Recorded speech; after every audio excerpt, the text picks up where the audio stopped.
Amis croisés, bonjour. Bonjour. Aujourd'hui, 9e entretien sur l'histoire secrète de la philosophie. Je vais vous parler de Thomas Hobbes, de John Locke et les liés à l'imposture démocratique. Dans le premier entretien, qui date déjà de quelques mois, je vous avais dit que la France subissait une triple occupation. L'occupation par le bas, l'occupation de nos esprits, c'est pourquoi je mène cette croisade culturelle que j'essaye de vous faire partager, et l'occupation du politique par un politique illégitime, qui est la République maçonnique. Pardon pour le pléonasme. Le politique moderne repose sur un mensonge, qui est de faire croire au peuple qu'il se pose sur un mensonge, qui est de faire croire au peuple qu'il se gouverne lui-même. Or, la République est entre les mains de la franc-maçonnerie, mais aussi, ne l'oublions pas, de la finance, notamment la finance apatride. Ce n'est pas la finance nationale, c'est la finance hors des nations et qui détruit les nations. Dans les années 80, le phénomène m'était apparu dans les années 80 et j'ai écrit à cette époque un livre qui s'appelle La trahison des initiés.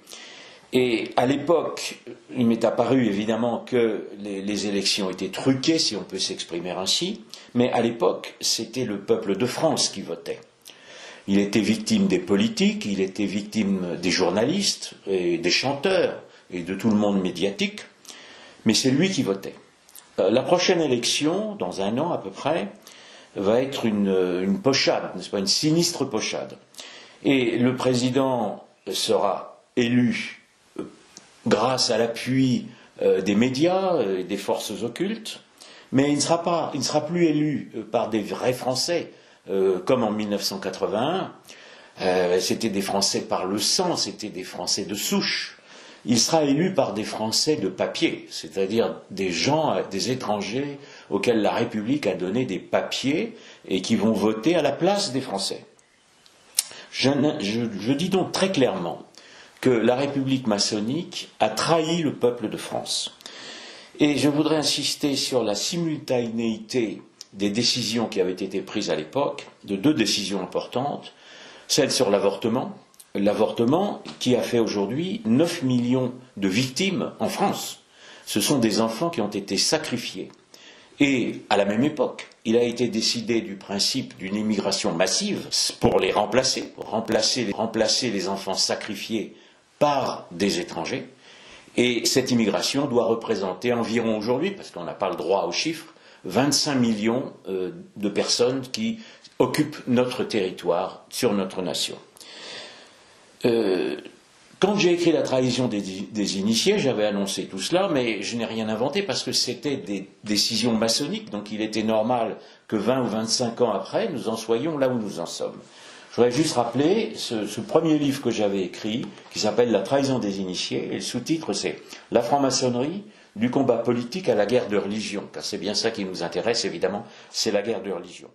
Hobbes et Locke vivent évidemment aussi au XVIIe siècle, et dans mon livre qui s'appelle Le siècle des Rose-Croix, ils constituent ils font partie de la troisième partie, où j'étudie la philosophie en dehors de France, en Angleterre et en Hollande, et je les ai appelés les frères ennemis. Les frères ennemis parce que l'histoire officielle oppose Hobbes à Locke, parce que Hobbes est le théoricien officiellement de l'absolutisme, et Locke, je vais y arriver, le premier théoricien du libéralisme. Mais c'est une fausse opposition, parce que Hobbes n'est pas le théoricien de l'absolutisme. L'absolutisme, au sens chrétien, il est formulé par Bossuet, et quand Hobbes sera traduit en France, Bossuet s'opposera à l'absolutisme de Hobbes, parce que l'absolutisme, au sens chrétien, c'est l'absolutisme royal et le droit divin. Tandis que Hobbes, lui, est un despote, veut ériger un despotisme qui est démocratique, et c'est donc tout le contraire de l'absolutisme de droit divin. Ça n'est pas la même théorie, et évidemment, dans l'imposture culturelle, d'une façon générale, les professeurs les confondent. Donc Hobbes, théoricien du despotisme démocratique, et on va vers la démocratie totalitaire, c'est reconnu, n'est-ce pas, par l'histoire. Il met en avant la force, et il est un ancêtre officiel d'un Robespierre, d'un Lénine, mais aussi d'un Hitler. N'oublions pas qu'Hitler a été élu par le peuple. Locke, lui, est l'ancêtre du libéralisme, donc c'est la démocratie libérale, et qui, elle, repose aussi sur un mensonge, c'est la démagogie. La démocratie libérale, alors que ce sont des forces occultes qui dirigent cette démocratie, fait croire au peuple qu'il se gouverne lui-même. Donc nous sommes vraiment à l'origine de l'imposture. Ce que je voudrais signaler, c'est qu'ils sont opposés comme ça en principe, mais qu'en fait, beaucoup de choses les rejoignent. D'abord, ce sont deux cartésiens. Ce sont encore deux héritiers de Descartes. Ils sont tous les deux également protestants, donc ce ne sont pas des catholiques. Descartes non plus, je l'avais dit la dernière fois. Ils sont proches des Rose-Croix, je vais l'expliquer, et ils sont évidemment réunis par une violence anticatholique. Que l'on soit un despote démocratique ou un libéral, on est anticatholique, ils sont anticatholiques. Et ils sont donc complices des génocides, car il s'agit de véritables génocides, qui sont commis sur les catholiques en Angleterre, avant le reste du monde. Donc le premier mensonge de l'histoire officielle, c'est de les opposer. Le deuxième, c'est dire que Hobbes est le théoricien de l'absolutisme. Il est du despotisme démocratique. Donc venons-en à Hobbes, qui vit de 1588 à 1679, qui est un assez sinistre personnage. Je ne vais pas beaucoup parler de sa philosophie.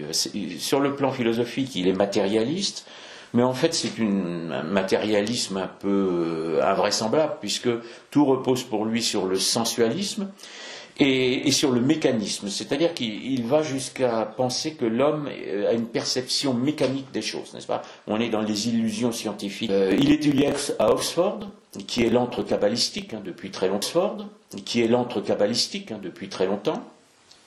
et il est officiellement considéré comme un nominaliste, c'est-à-dire un antiscolastique. On revient, n'est-ce pas, à ce fondement de la philosophie moderne qui est l'antiscolastique, s'opposer à la raison au sens chrétien.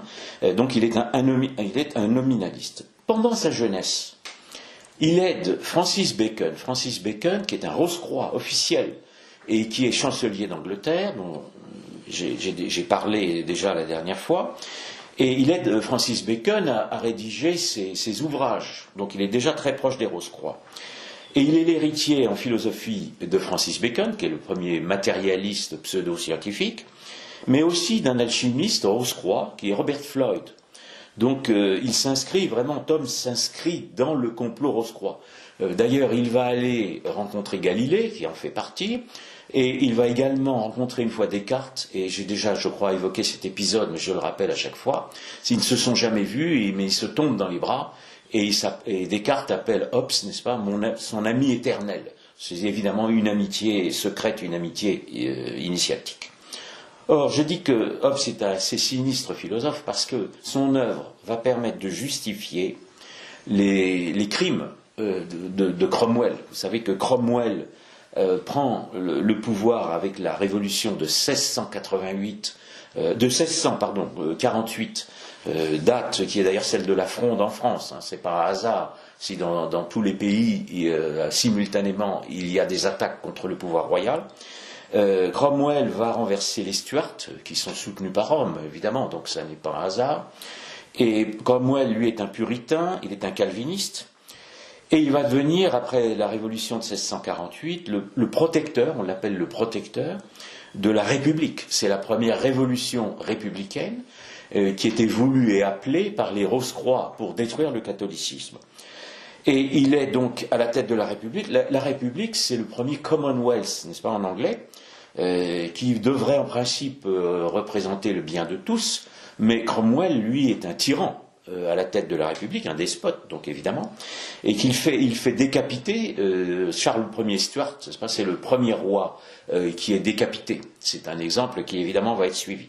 Et il ne fait pas que cela. Cromwell, donc, va aussi tuer, faire exécuter un nombre de catholiques, notamment en Irlande. Il soumet l'Irlande, l'Irlande voulant rester catholique. Et les catholiques sont massacrés en Irlande ou vendus comme esclaves. C'est un véritable génocide. et on n'a pas les chiffres, on n'a pas le droit de discuter sur les chiffres, donc on n'a pas les chiffres. Il y a au moins 40 000 morts catholiques, et peut-être jusqu'à 700 000 Irlandais qui sont soit tués, soit vendus comme esclaves, soit déportés. Cromwell, qui est très proche des Rose-Croix, probablement un initié, c'est pas officiel mais c'est très probable, il a en tout cas autour de lui dans son conseil d'État des initiés, dont un poète, dont Milton, et qui est un grand ancêtre de la franc-maçonnerie. Et pour le soutenir, pour justifier la révolution de 1648, Thomas Hobbes va donc écrire son chef-d'œuvre, si on peut s'exprimer ainsi, qui s'appelle le Léviathan. Léviathan, c'est un des noms du diable, ça n'est pas un hasard. Léviathan, c'est le géant dont je vous avais déjà parlé avec Rabelais, et la couverture du livre est un véritable rébus. Le géant représente un géant, qui est bien entendu, la tête du géant, c'est Cromwell, et qui tient dans sa main droite un glaive, et qui représente la force, et dans sa main gauche, n'est-ce pas, une crosse, mais qui va représenter la justice. C'est l'origine du verbiage démocratique de différencier une droite qui serait la force et une gauche qui serait la justice. On a vu où nous amenait la gauche, on peut dire que la justice n'est vraiment pas rendue. Pour Cromwell, ce Léviathan doit renverser les monarchies, évidemment. Il s'agit de mettre fin au pouvoir royal en Angleterre, et la théorie du Léviathan se fonde à partir de ce que Cromwell appelle un état de nature. Il y aurait un état de nature dans lequel l'homme serait un loup pour l'homme. Dans ce domaine, il n'a pas tort. Si on regarde même les temps primitifs, l'homme est un loup pour l'homme. Ce que ne dit pas Hobbes, c'est que l'homme, c'est l'homme sans Dieu qui est un loup pour l'homme. N'est-ce pas ? Le christianisme a mis fin à cette horreur que peut être l'homme loup pour l'homme. Cet état de nature d'Hobbes s'inscrit dans la suite de l'individualisme de la Renaissance. Il est évident que, puisque chaque individu a le droit de tout faire sans aucune loi morale, sans le décalogue et sans le christianisme, il devient un loup pour l'homme. Donc pour remédier à cet état de nature infernal, Hobbes va imaginer un pacte. Dans les temps primitifs, l'homme aurait, en étant en pure fiction, bien entendu, aurait noué un pacte, n'est-ce pas, un pacte évidemment rationaliste. Vous êtes à l'origine du contrat social de Rousseau, c'est officiel. L'homme va sceller un pacte, et ce pacte va consister à ce que les hommes naturels deviennent et construisent un homme artificiel, et cet homme artificiel va être le géant, qui va représenter la démocratie, c'est-à-dire la somme des individus. Nous sommes, avec l'individualisme de la Renaissance, à l'origine du collectivisme. L'individu, l'individuation va rejoindre le grand tout grâce à la démocratie. Ça, c'est l'aspect occulte, évidemment, qui n'est pas avoué. Et pour que les hommes doivent céder tous leurs droits aux géants, et on va placer à la tête de ce géant un despote qui va réunir la force et la justice. À la tête de l'État, l'État qui est donc la chose publique, le Commonwealth, la République. Dans cette République, il n'y a aucune liberté. L'homme ne doit pas être libre parce que sa liberté va à l'encontre du bien commun. Pas de liberté de propriété.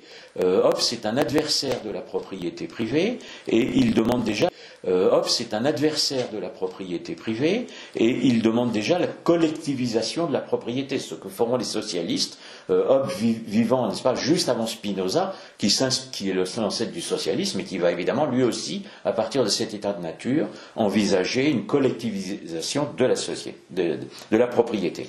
Mais surtout, il ne doit pas y avoir de liberté religieuse parce que la religion doit être soumise à l'État. Et l'État doit donc être civil, il l'appelle civil, et juste après lui, Spinoza dira laïque. Nous sommes à l'origine du laïcisme.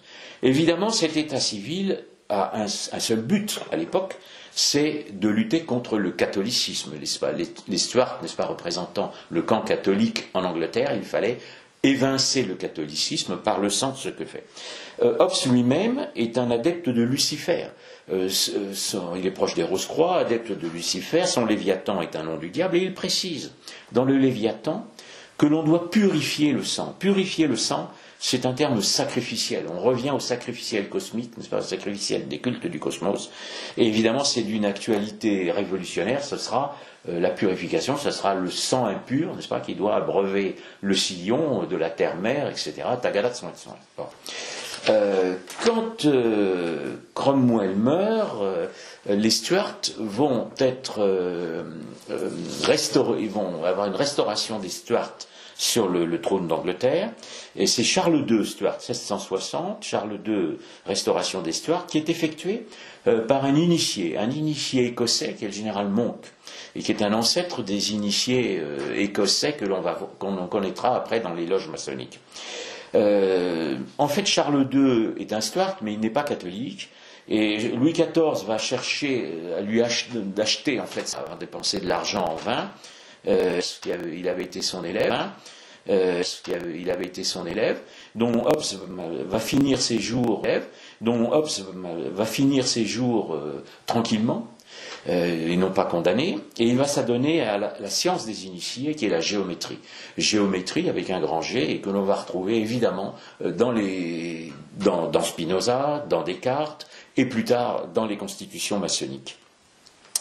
Et Charles II va créer la Royal Society, Royal Société, qui n'est pas une société simplement savante, mais qui était aussi à l'origine de la franc-maçonnerie. Et dans cette Royal Société, vont faire partie de cette Royal Société John Locke, dont je vais vous parler maintenant, mais aussi plus tard Newton et Desaguliers, qui sera le bras armé de Newton pour fonder la franc-maçonnerie. Ça, je vous en parlerai à une prochaine conférence. Donc venons-en à John Locke, qui fait donc partie de la Royal Society. Il vit une quarantaine d'années après Thomas Hobbes, n'est-ce pas ? Donc, évidemment, à l'époque, il y a un changement de circonstances.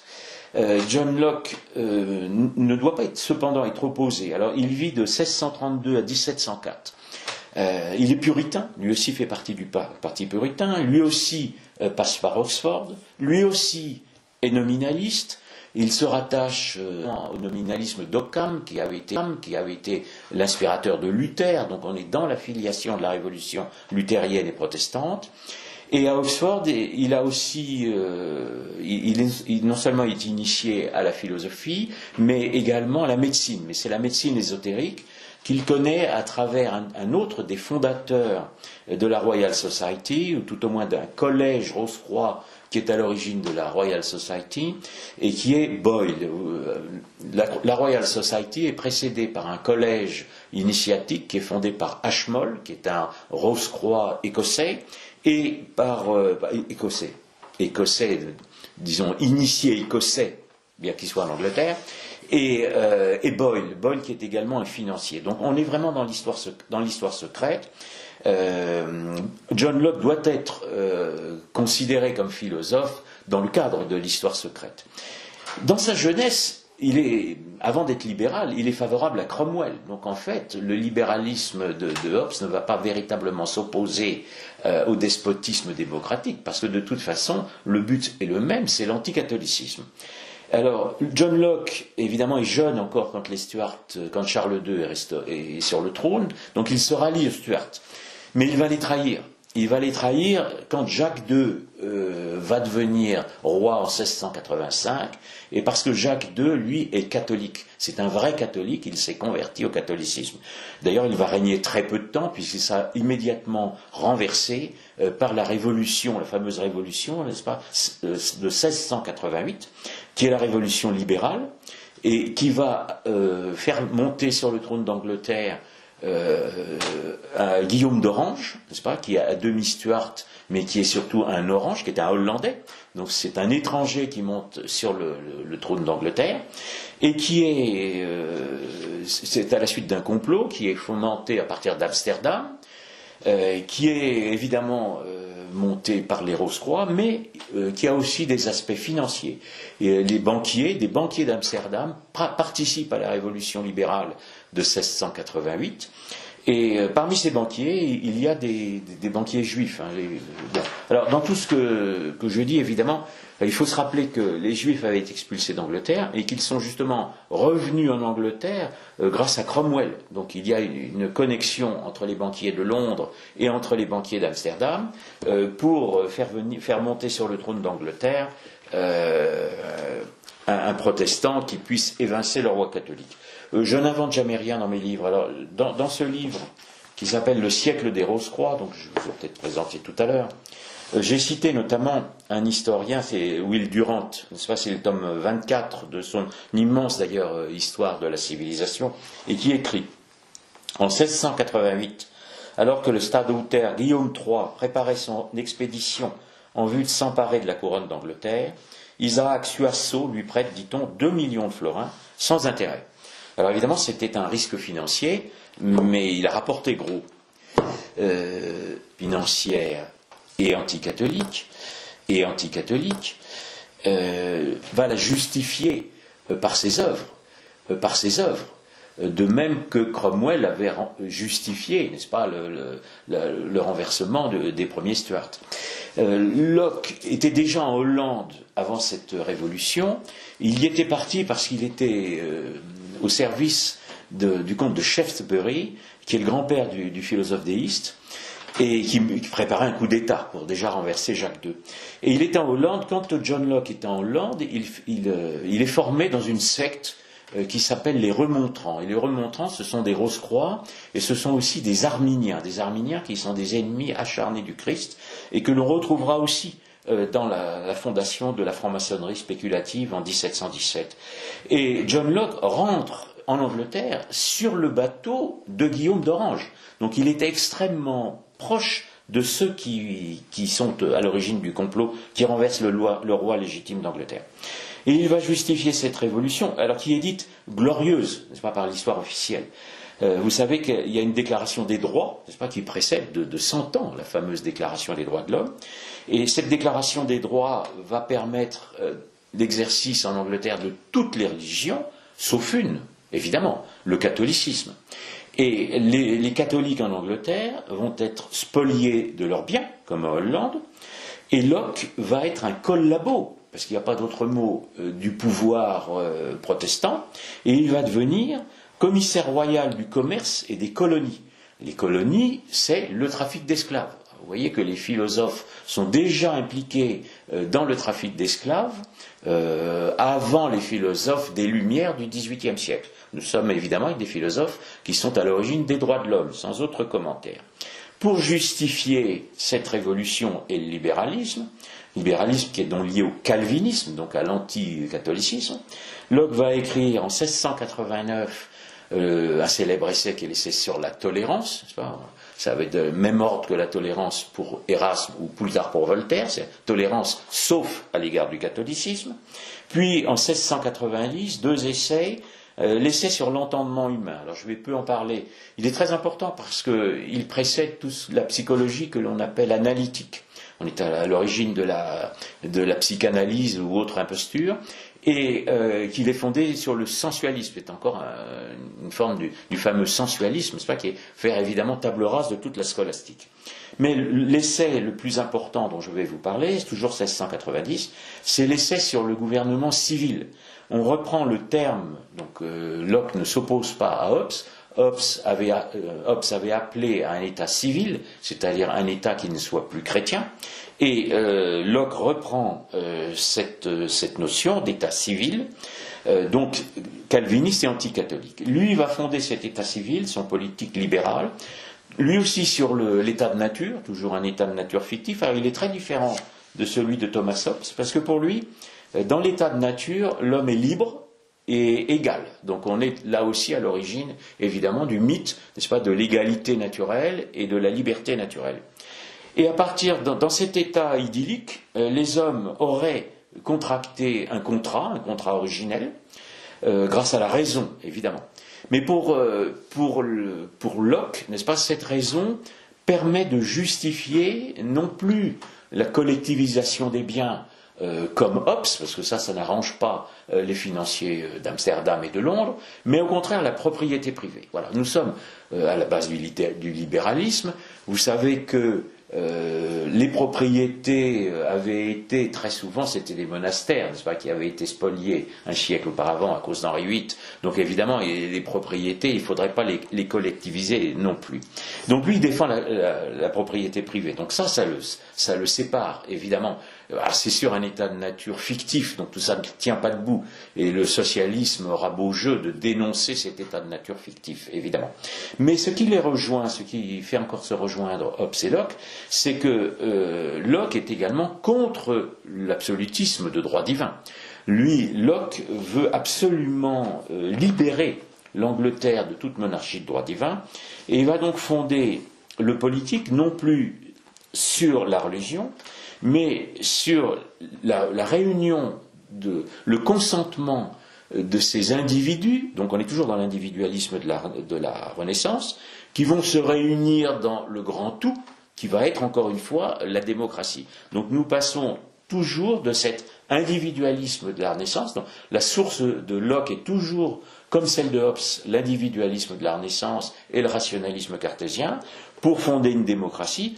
Le grand apport, entre guillemets, de John Locke, c'est de faire passer, n'est-ce pas, de théoriser le passage du politique, du sacré, puisque la monarchie de droit divin était fondée sur une religion, et là on arrive dans un politique qui va être considéré comme profane, c'est-à-dire qu'il va s'agir d'obtenir le consentement des individus, et ça sera évidemment soit par le mensonge, soit par la force.